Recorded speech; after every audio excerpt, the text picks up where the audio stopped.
and welcome back to Trig. Okay, so we're looking at our first one, which is cotangent of pi, or 5 pi over 4. What is our period of cotangent? It's pi, right? So we know that 5 pi over 4, and then if we subtract pi, so if we go here, I have cotangent, and the way I'm actually going to write this is pi plus what gives me 5 pi over 4? Pi over 4.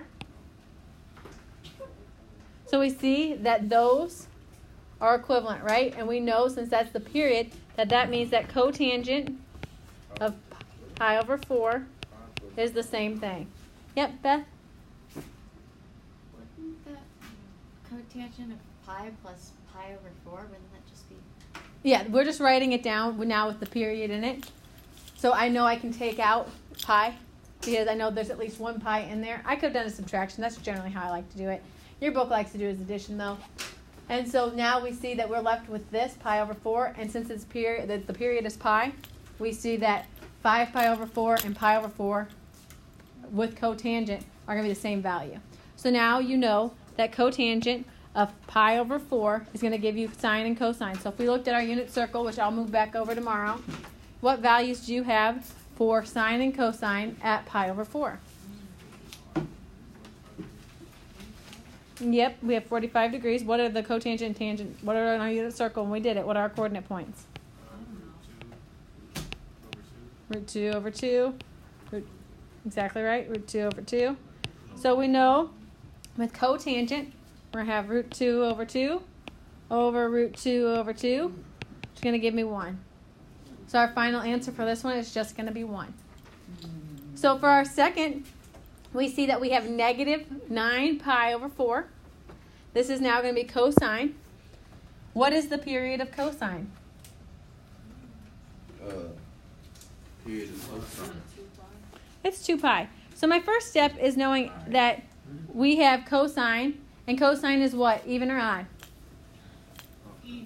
It's even. And that means that we can now rewrite this as cosine of 9 pi over 4. Now applying what we know, we can say that cosine of 9 pi over 4 minus 2 pi, because that is our, if instead of doing it the way we did above, if you guys want to do addition, we can. But instead of doing it, I did it with the subtraction this time. So I'm subtracting my 2 pi, which is my period, and I see that I'm going to be left with what? Cosine of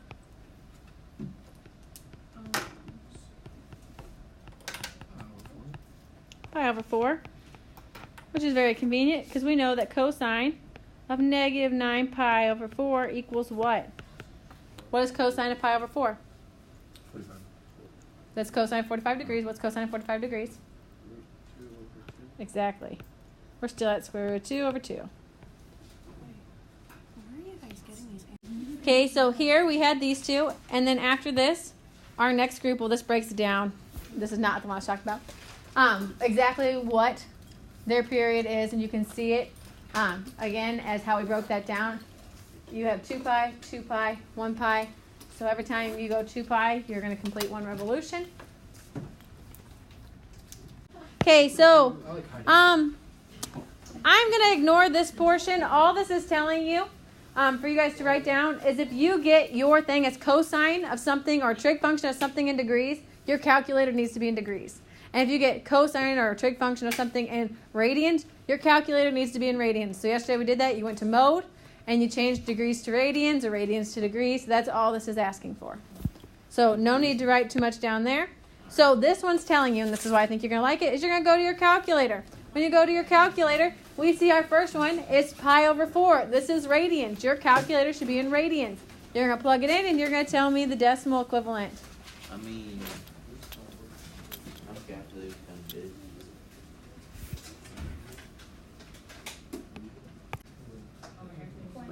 .7071.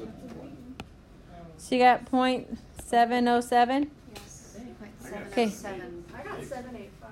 The directions say 4 decimal places. Oh, 4 decimal places. So what did you get? 7-1. 7-1. 7-1. Okay. Our next one is going to be the same thing as 1 over sine of 1.5. So the question comes in. Yeah, I didn't get that first one.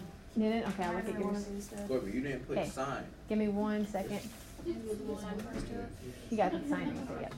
Okay, so our second part of this is the next one, which is cosecant of 1.5. Is this in radians or degrees? So, why do you think that? There's no pi.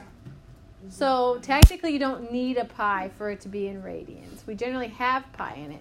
We don't necessarily need it. There's no degree sign, so this is still in radians.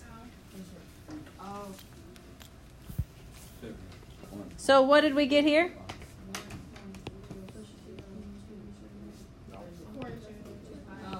Is that what you guys got? Agree with Giselle? 5. 5. Okay. Okay, so